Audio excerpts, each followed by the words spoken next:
Hello, everyone, and welcome to another episode of the Match Slip podcast. My name is Frank. On today's show, we are talking with Charla, who owns Gamers Haunt out in Asheville, North Carolina. I know it may seem like I'm doing a lot of North Carolina stores. It just so happened to turn out that way. But I'd like to bring Charla onto the program today and talk about her store. So, Charla, how are you doing? Hey, I'm great. You're probably just doing a lot of North Carolina because, we're a nice haven for nerds, so makes sense. It's funny you mentioned that too, because we were talking off the air before we started recording about the number of stores that are in North Carolina. And I was curious why you think that almost came to be, because I don't necessarily see that all across the country. What do you think makes North Carolina such a hotspot for it? That's a good question. I have no idea.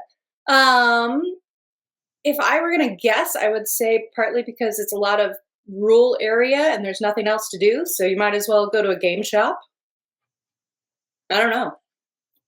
Yeah, it's definitely interesting to me because I know there's a lot of people that play various, card games and board games, but to see it to the degree that North Carolina has it, and with the stores being very close in proximity, it seems to each other. Where are you in, like, say, in comparison to like Raleigh, for example?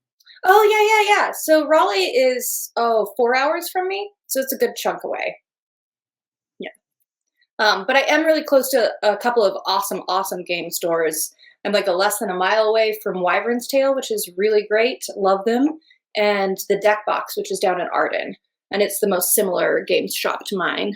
Because Gamers Haunt specializes in Magic the Gathering. And then I have a tiny taste of D&D as well. That's very cool. And what could you tell us about like your background, like about a little bit about yourself, how you got into gaming, and what eventually drew you to start up a game store? Why did you end up in gaming? Yeah, so I've done a lot of different jobs in my life.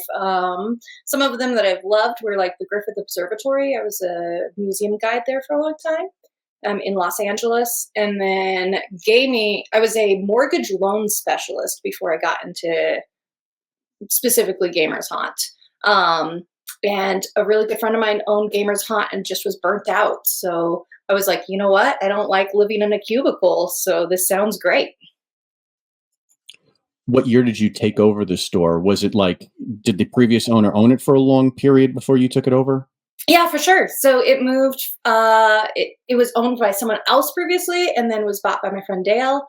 And then I stepped in 2008, 1 year before COVID hit and had to close. So that was fun. And how did you navigate that whole situation? Did you have like the curbside pickup stuff like that? What was your approach to it?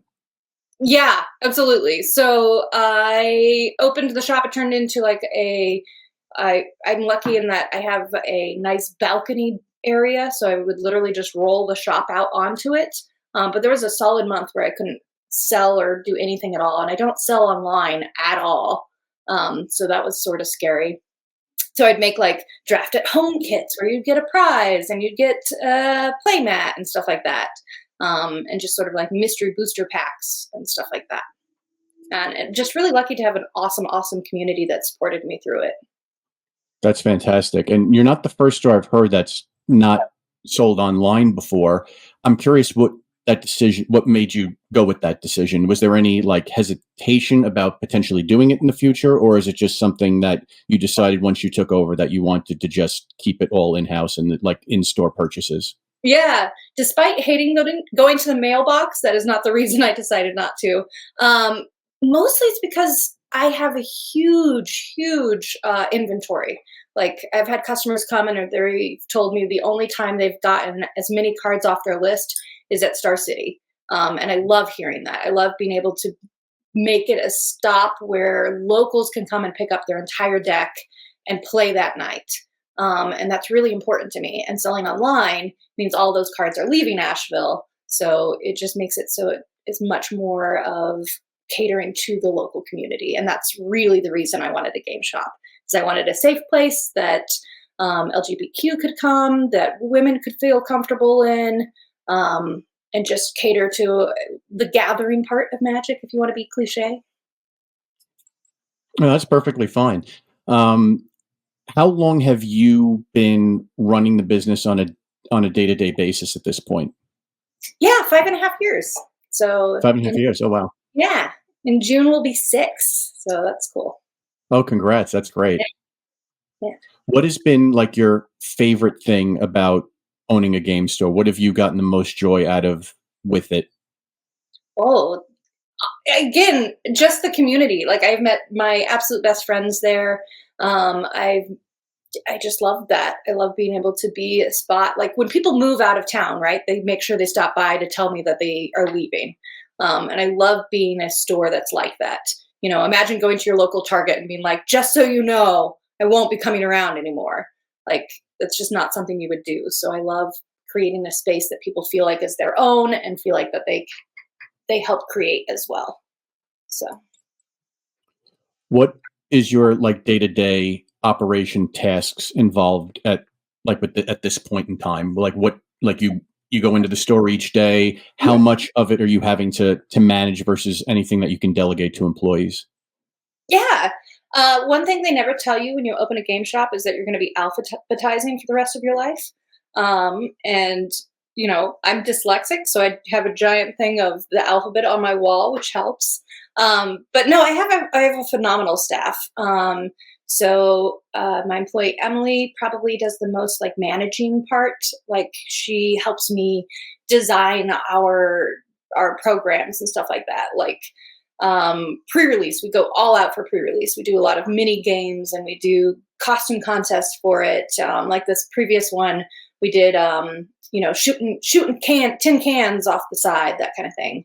So she helps me figure out all of that. And then Charlie is my only full-time employee, and he's been with me since before the pandemic, and is irreplaceable at this point. He just pulls cards like a machine. So um, I guess my day-to-day is kind of filling in those gaps, helping make sure the business runs with it.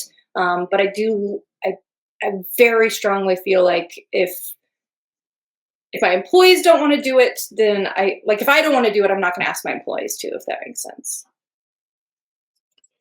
Yeah, absolutely. And how many days are you in the store versus like days where, your employees are handling it?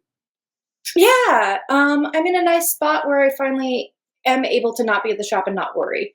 Um, Actually, the previous pre-release, I had COVID and didn't make it, and it ran beautifully. And the one before that, I had the flu, and they ran it no problem. But I'm pretty hands-on, so I'm in the shop 5 days a week, which we're only open 5 days a week, so I'm always there. Yeah. Okay, that's interesting. Yeah, because I know some stores that I've spoken to aren't open 7 days a week either. How did you come up with the five? Is it like, are you open on weekends at all, or is it just I'm like closed. certain days? Yeah, I'm closed Monday and Tuesday. I really need to start opening up at least another extra day. I largely did because when I first had the shop, it was just myself running it 100%. And you need to have a day that you can be like, I'm not worried about this at all. I'm not stressed. Like no one's going to call me. No one, if someone's sick, I don't have to feel like I have to make it in. Just a day that you can just not be thinking about it. Like I strongly think you need to have a balance in your life. Absolutely, without a doubt. And I know we were talking a little off the air about pre-releases, and I know that's one of the busiest times for a game store. So I'm curious what your operation is like on those days, and what all leads up to making it come up run successfully. Yeah, for sure. So I run 6 different pre-releases for Magic. Um, 2 Friday, Saturday, and Sunday, and then Saturday we do like a special day. You can actually check out a couple of channels that featured us. Mana Curves and MTG Variety Show kind of go through our pre-releases, which are fun. And they show some of the games we played. Like we had Nerf gun duels for this one. Um, so we do a lot of extra prizes for that. Like you can win extra pins or packs, stuff like that. And yeah, it's just a lot of like advertising, making sure people like giving them a variety of different types of games and stuff they can play, from Two-Headed Giant to Draft and stuff. Very And it is cool. real busy. We saw almost 200 for this last one, which is pretty big for the small Asheville city. That's amazing. I've never seen any type of turnout like in my town of Long Island here of that many people showing up. But you have some really unique ways that you seem to draw people into it, just kind of like what you were describing. Mhm. So I was wondering, like, is that something you think that, like how you mentioned some YouTube channels have, mentioned you guys? I'm curious if you feel what you feel you're doing uniquely that is separating yourself, that's garnering that attention.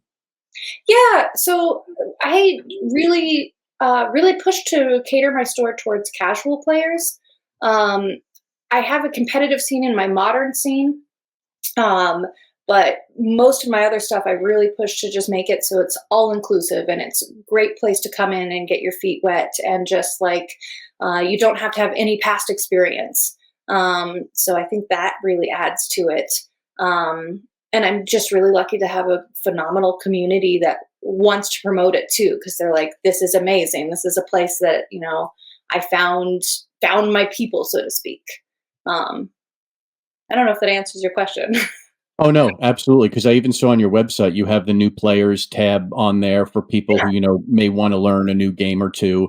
Mhm. What type of games do you find you're teaching new players the most?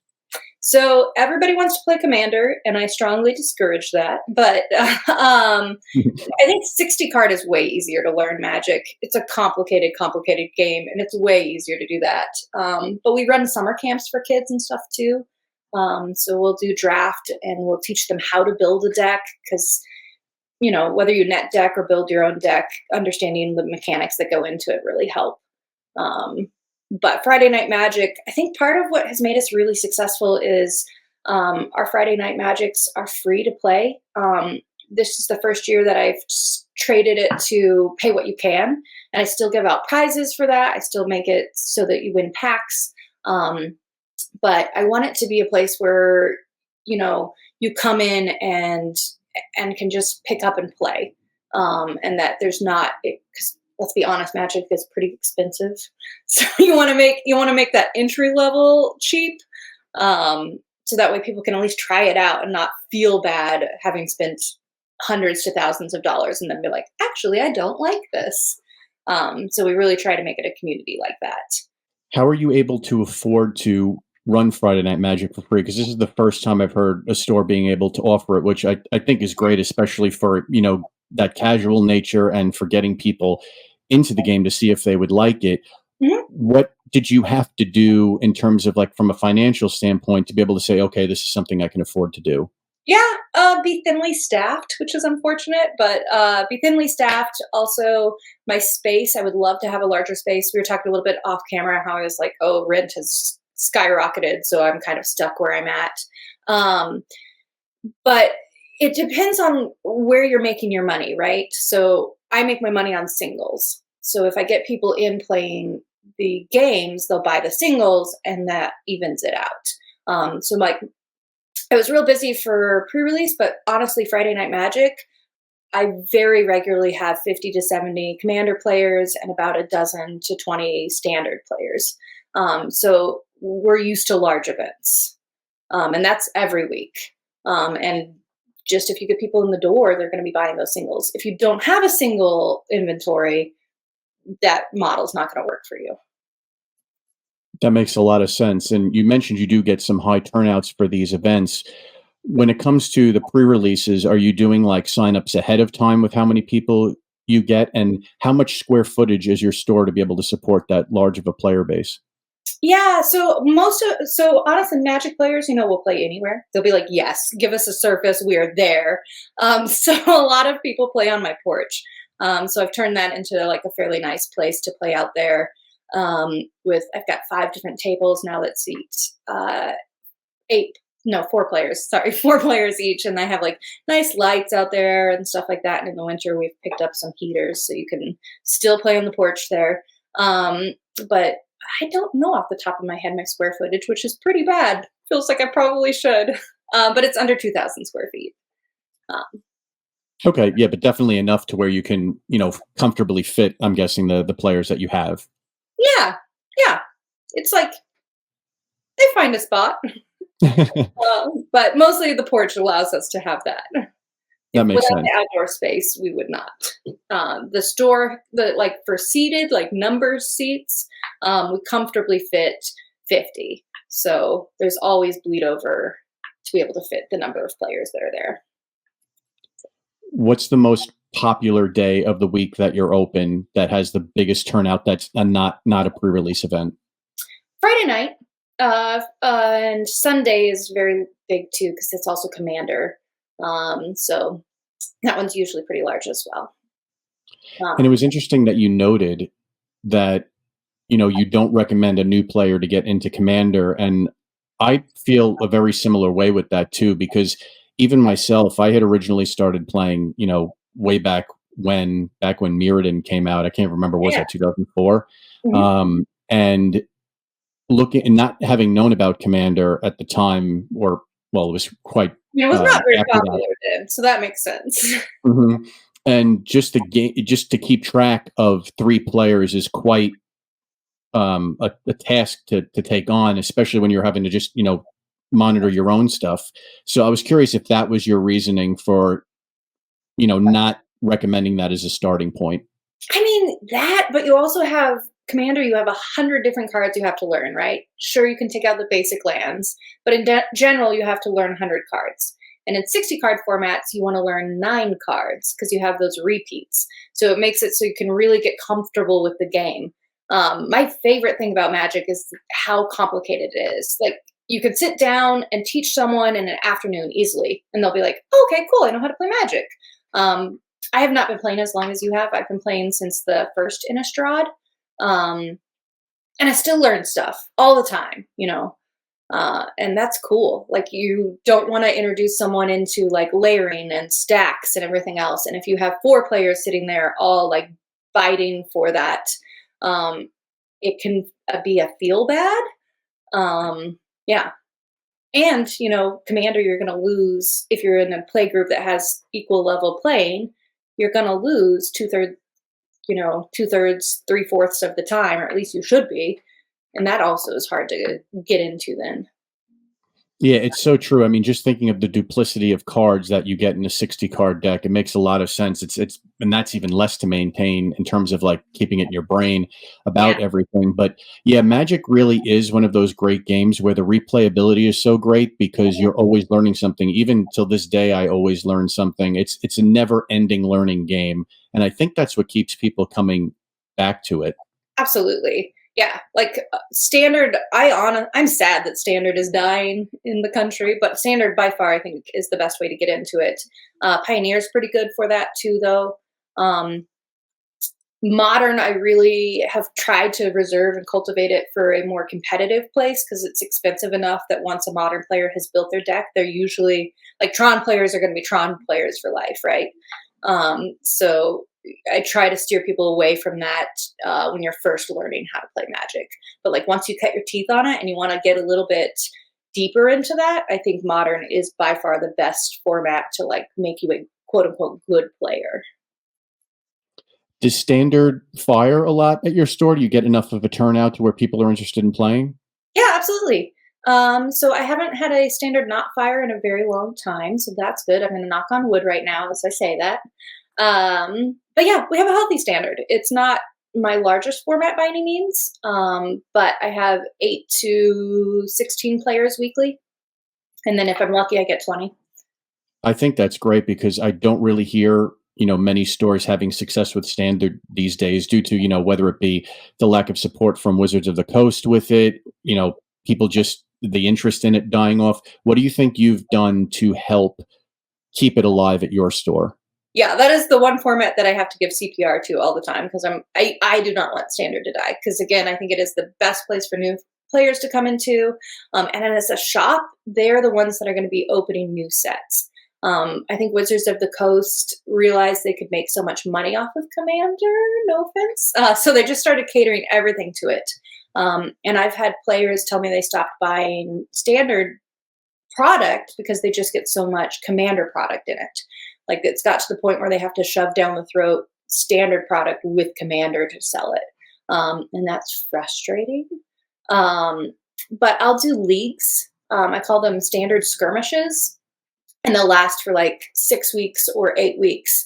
And honestly, it's like a Chuck E. Cheese wall of prizes where you rack up your points based on your wins. And then at the end of that skirmish, you go through and pick out awesome, cool stuff, like from bundles to you could win a whole entire box of the set. And I give out like extra promos that I have.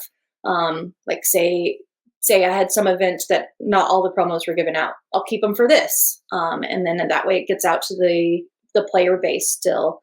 Again, I make it free. This year we've started making it pay what you can, but like I still make it that entry level real easy. The other thing we do is we rent out decks, which is really great. Because again, maybe you don't want to play it, but you can rent a deck for $5 and try it for the night, and see if you like it. And that has gotten us some repeat people that are like, oh wait, yeah, 60 cards formats are awesome.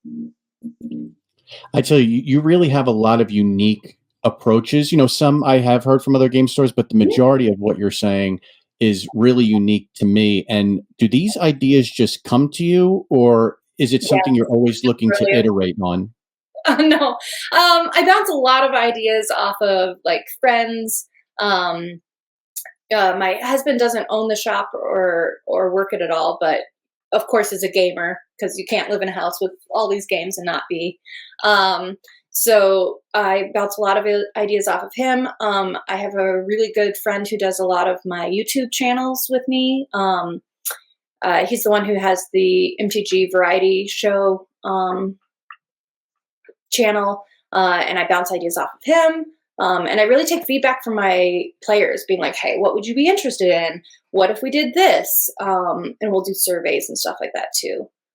But I also just really like it. It's a lot of fun. That's great. Yeah, I mean, you're definitely getting the feedback you need to make those iterations for your store to make, people want to continue coming back and be engaged with it. Because you normally will see in business, an owner could be hesitant about it because, you'll get it's your baby and, we kind of get siloed into, this is how we want to do something, and somebody else who's not vested into it may not, you may not want to take the advice because of that. So, and you seem to have no issue taking the advice and you implement it. I'm curious, like you get a piece of feedback, how quickly before you implement it, or is it something you have to think about first? I'm not as fast as they'd like me to be, but it depends. So, I mean, there's definitely that feeling of like, oh, this is my baby. I want to make sure that I make the right calls. But I've also made wrong calls, and I think that's okay. A lot of times, if someone brings an idea to me and I'm hesitant about it, I will do similar to the standard skirmish. I will do something that lasts a certain amount of time. That way, it doesn't feel like a failure. It feels like it's just over. Like you're like, okay, we tried this thing and we're done. Like Oathbreaker was a huge flop in my store, and I tried very hard to try to do cool stuff with it because people were like, we really want to do Oathbreaker. And I don't know if you've played it at all. I've heard of it and I've seen, what it uses. I know it uses a commander and it uses like that spell card that goes along with it. It seemed interesting at the time, but I know there was a lot of pushback because people were saying, this is pretty much just like commander. Yeah, but it's like broken commander. It's broken commander because like you can cast your spell just over and over and over again, so you can have a combo in your command zone. So that did not go well. But I did it for a couple times instead of being like, this is what we're always going to do forever. Customers like to have kind of regularity. They want to know what to expect. But like I have a lot of customers pushing me to do a Patreon. And I'd love to do that, but that's taken me a while to kind of get together because if someone's going to give me money, I want to make sure I'm giving them something back in return. So, of course. And what is one thing that you've tried thus far that you didn't think was going to work out, but it turned out to be a great success? Oh, good question. Oh, I know. Actually, just this pre-release, I tried what we called the high stakes room. I have a room that's separate from the rest of it. It used to be back room, and I turned it into play space. So we did a collector draft. So it was expensive entry, but the winner of that got a play booster box. And then we had my employees were making mocktails, so you could get yourself an old fashioned or a gin and tonic. And we made it real saloony. And that was a lot of fun. And I capped it at 8 people because I was like, I don't know. But I had to turn away a bunch of people, and it was really successful and really awesome, and I think made it feel special too. So I liked that. That's neat. Before I go into my next question, I kind of want to stay on this topic of the unique things that you do because it's really fascinating to me. Hmm. What, in your opinion, like, because these are obviously things I'm observing that come off to me as unique, but I'm curious from your standpoint, what do you feel you do that's unique as a store? It could be ideas, it could be, things you were trying that you have alluded to, but anything more so that you define as something unique about your store that you might not see at another store. That is a good question. I don't know the answer to it.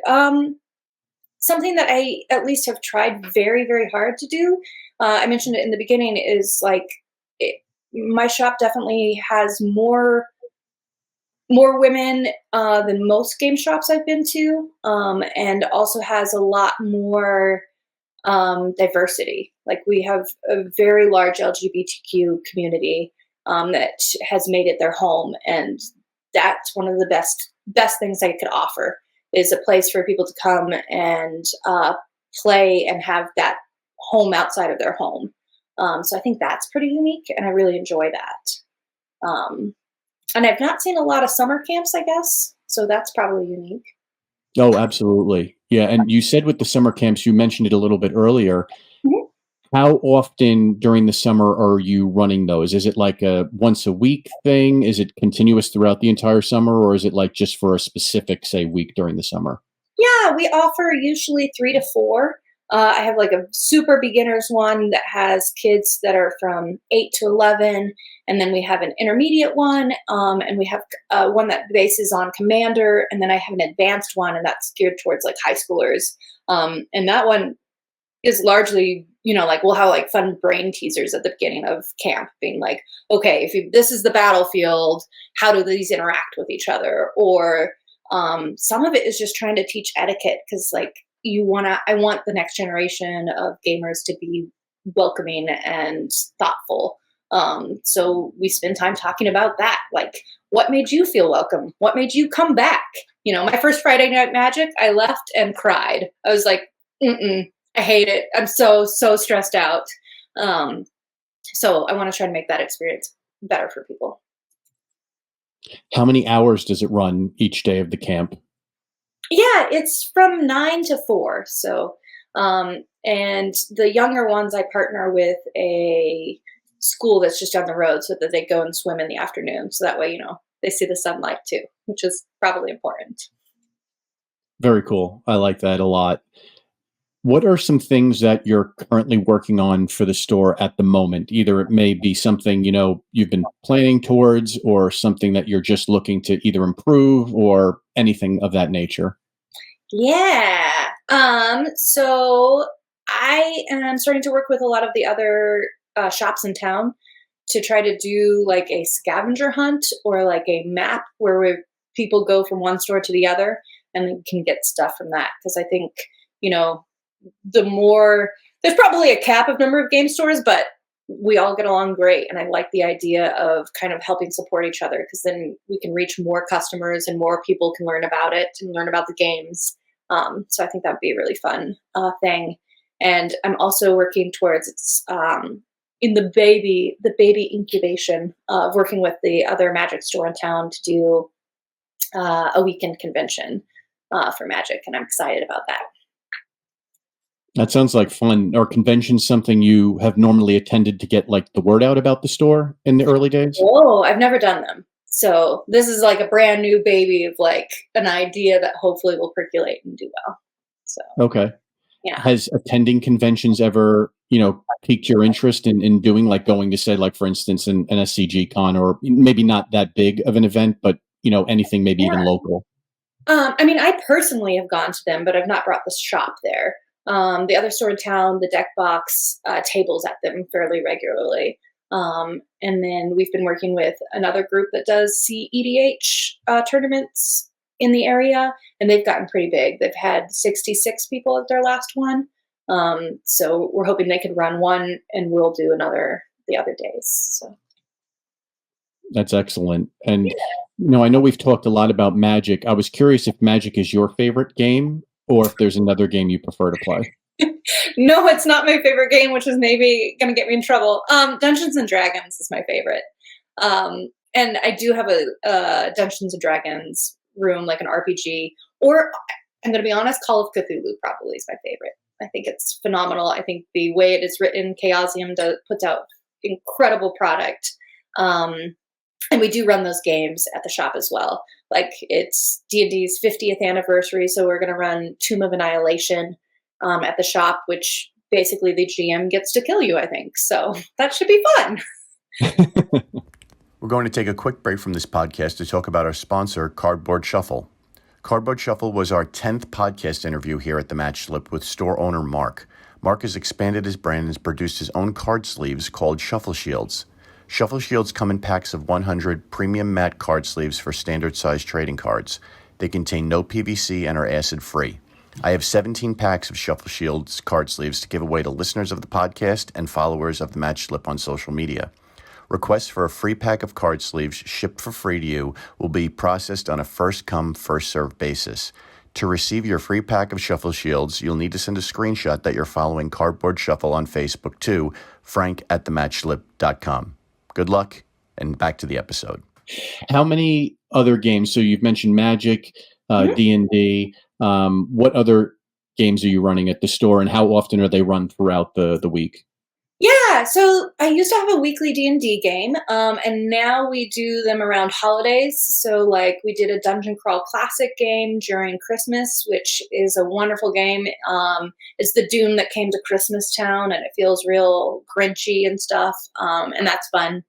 Made hot chocolate and made it feel all Christmassy. And then for Halloween, we played the Dare, which is like you're a little kid who gets dared to go into this haunted house. And that one also had a lot of death rate. I think half the people who played didn't make it out or went insane. So that's fun. And then we also played Morkborg there, and Cyborg has been pretty popular. I've just started. I went to Gamma for the first time this year. And cool. Yeah, it was actually really awesome. So I just started carrying a lot more of like indie games and stuff. So very nice. And how was the networking opportunities there? Did anything come out of seeing other owners or any of the other game manufacturers that attend? Yeah, absolutely. It means I'm going to do our free RPG day for the first time this year. Which I've always thought about doing. So I'm excited about kicking that off. And it's always good to just be like, okay, what is the stuff you have gone through? How have you gotten through this hurdle, or what has been successful for you? It can be really great to just coordinate with that. That's great. Yeah, I've heard nothing but good things about Gamma and how much of a, networking event it really is more than anything. Would you say that that's accurate? It is. I mean, it's also a week-long commercial, but that's okay. You can weed through that. And sometimes it works really well because you're like, oh, that is really cool. I do want that. Like, do I now carry gummy dice in my shop? Yeah, I sure do. Because, you always look at your dice and you're like, yeah, I could eat this, but now you can. So. And speaking of bringing in new things to the store, how do you decide what stuff to bring in versus what you have to cut back on? I know a lot of it is based on, what's selling versus what's not selling. And I was curious how, from your standpoint, how you keep track of all that. I've heard different things from other stores, but I'm curious your take on that. I was going to say, tell me what they told you, because I don't know. I feel like I just do it by gut. I'm like, I think this will sell. This seems good. And doing Magic is obnoxious because you have to pre-order the stuff so far in advance. You have no idea what it looks like. So you're like, I would like 2 V12s of Thunder Junction. And they're like, great. And I'm like, I don't know what that is. It might be awesome. Or it might be terrible. So that's not, that's just a guessing game. Yeah. Is it like that with other games that you pre-order products for that you have to order so far in advance? Is that the norm, or is that just Magic? Well, I mean, like Lorcana, I just don't carry at all. I just decided not to be part of that rat race. So the Star Wars game, I think, is similar to that. So there's always some hot new thing that's like hard to get to. Pokemon for a while, a few years back, was like all the jam, and that was real hard to get. But Magic is much more of that. Wizards of the Coast very much is like you can have this amount of product and etc. and like monitors how many people you have show up and things. And I don't know if other games do that or not, to be honest. Do you have the WPN Premium moniker for your store? And I'm curious if whether or not because I don't. If they get more product by having that moniker. Oh, good question. They don't get. So they get special. I do not. I have stairs that go to my shop, and so that nicks me out of the program. Which makes sense. You want to have an accessible venue, and I just am not. The shop down the road from me does have it. You get special things like you can do pre-releases, so you get to sell your product a little bit sooner sometimes and do those cool things, and you get like just neat extra promos that have like your store's name on it and stuff like that. Yeah, it's a cool program. If anyone in Asheville has a cheap place that I can move to, let me know, and I would love to do it. But yeah. So is that something, had the stairs not been the factor, is that something you think you would have pursued? Oh yeah, absolutely. I mean, some of the product, I don't know how much of it is super, super worth it, but yeah, of course, you want to have that like nice little sticker, being like your premium. So I would. There's weird things with it that would be difficult to hurdle over. Like you can't have cardboard boxes, and all of my stuff is kept in those long boxes with hotels with like the sticker of the set on it. I like them because it's really cool to show off like this wall of be like, I have 500,000 cards in this wall, and you can like see what the sets are.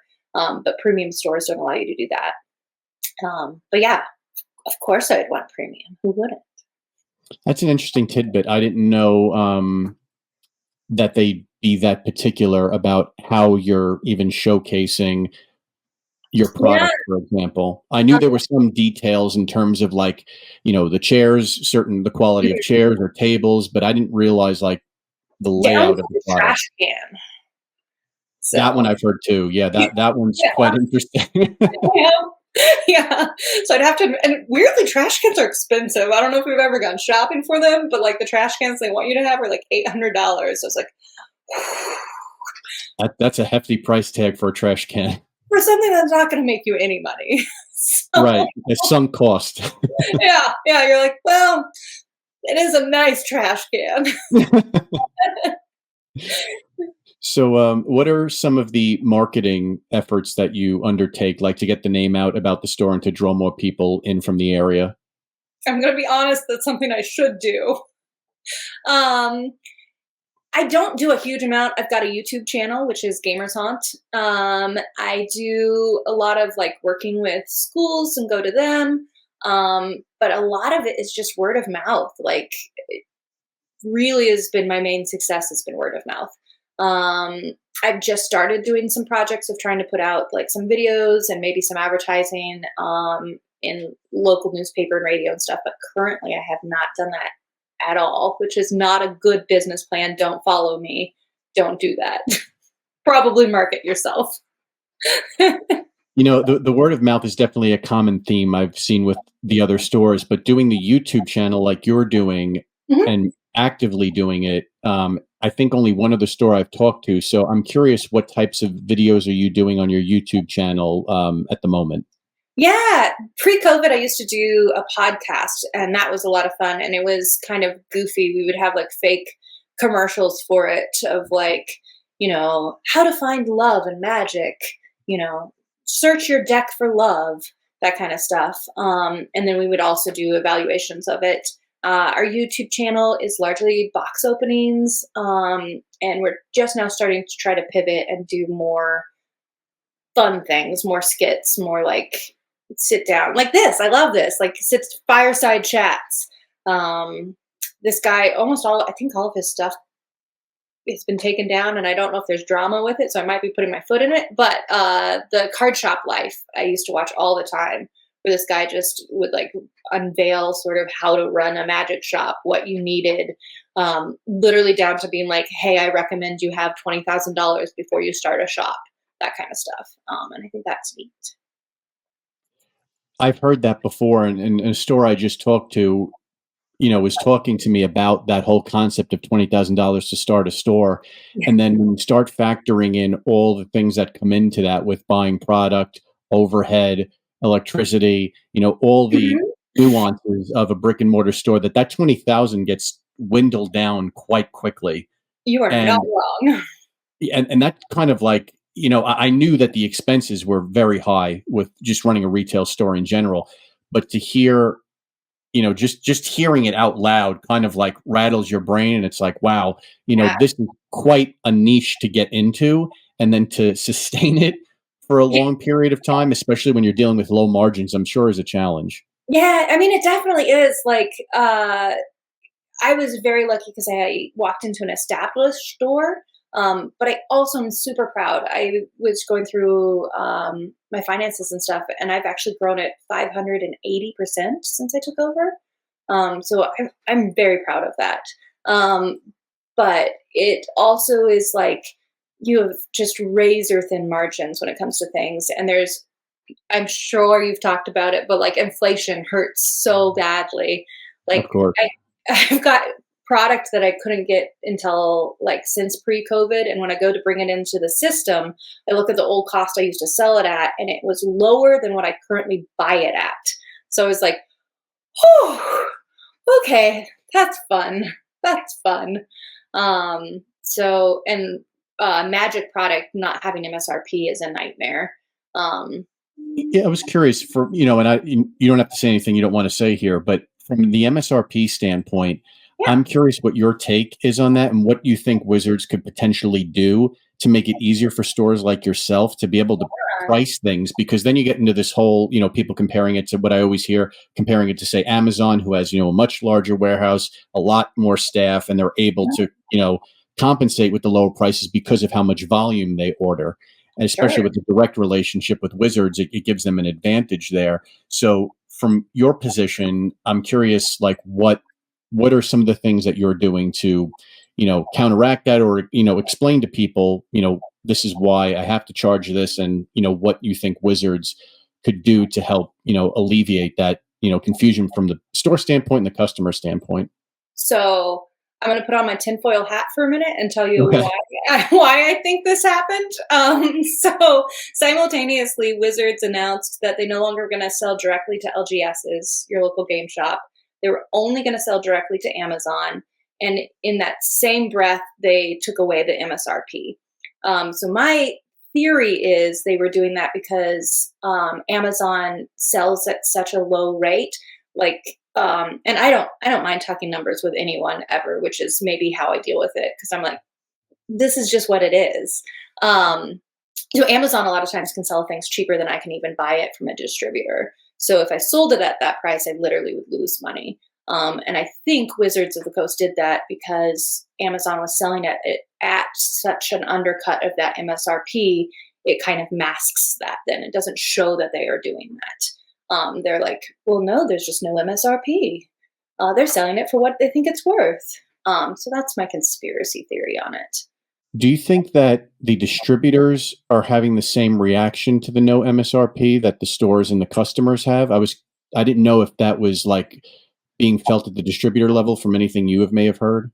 Yeah, I mean, not directly, but I absolutely think so. Because really premium products are very expensive for us then. So I assume it has to do with the distributor as well. Like I'm sure they're feeling it. Um, yeah, so it's not great. I will say Magic has not sold at MSRP even when there was that though. Like it was $150 a box, and I don't know a box that has sold for $150 in 20 years. So that's not a super new thing. And you have two options. You can sell it like at enough that you're going to make a profit, or you can sell it at like just enough to make it so customers come to your shop. Uh, I ebb towards not very expensive, and just be like, I make $5 a box. Cool. But again, I'm able to do that because I have a great singles inventory. Shops that don't have a great singles inventory, I don't think that have that luxury, right? Like if you're sinking in $100, you don't want to take back $5. Like that's not a winning business proposition. No bank will tell you, yes, do that. So it's tricky. This episode of The Match Slip is sponsored by Crash CityCon, Roanoke, Virginia's premier gaming and fan convention. It's tabletop gaming at its best in addition to role-playing games, board games, there are vendors, and so much more. Play with some of the top game masters in the area, enjoy a casual game in their open gaming area, or learn to play games you always wanted to play. Attend Crash CityCon August 23rd through the 25th of 2024 at the Berglund Center Special Events Center. You could check out more information at crashcitycon.com. How did you build that singles inventory to what it is now that it pretty much acts as the driver of the business? Yeah, so I made trade-ins really worth people's times. So I gave them a much higher trade-in value for their cards. And then once you start building that up, and again, I also was very lucky. I walked into a place that had a very good inventory. But once you start having a large inventory, people are more likely to trade you their cards because they know you have what you need. If you don't have what they need, they don't want to part with their cards because they're like, yeah, but it's worth money and you're not giving me the full value, right? Every new customer you have that conversation with where they're like, this is $10. Why aren't you giving me $10? And you're like, because I can't. But it's You make nothing on it then. yeah. Oh, I was gonna say that's not a great answer. It's like just have a good inventory and you'll get a good inventory. But no, like buying collections and like just taking a little bit of a hit at first helps. Because you want to get that, and then you don't want to just. I don't really put my singles on sale, so that like if they sit there a while, that's fine. But you don't want to race to that bottom. If you race to that bottom, your inventory will sell it very quickly, and you'll have nothing in return for it then. The number I tend to hear when customers are trading in cards, singles, is like they'll get 60% like in-store credit. Is that like the typical number? That's the one I've heard the most, and I'm curious if you operate in the same manner. Currently, yeah, that's where I operate. It's 60% in trade-in value, 50% for cash. And that's usually kind of the go-to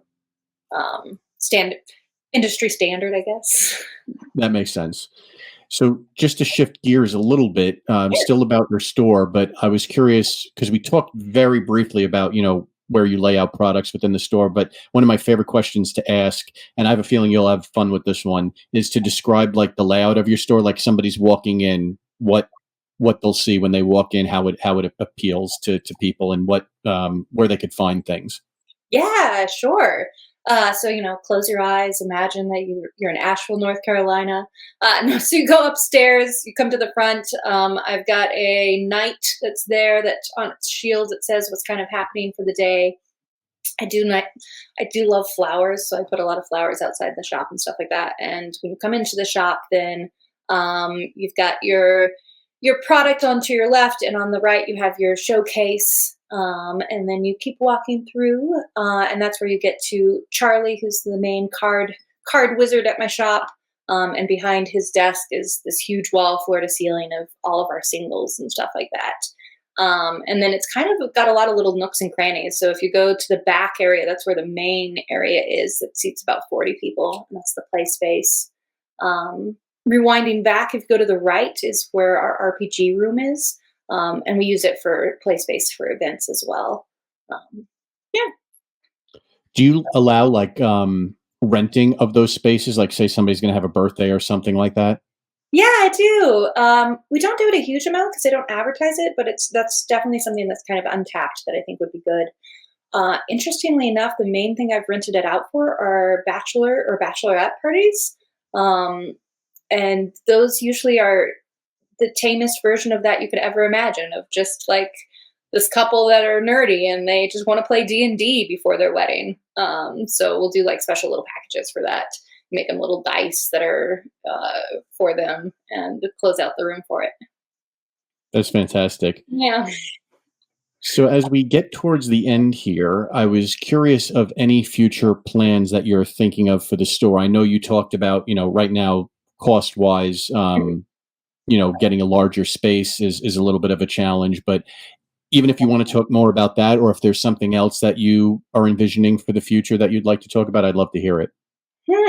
Yeah. So if anyone listens to this and wants to just give me a windfall, that would be great. I'll get a larger space. That'd be wonderful. Like what I would love.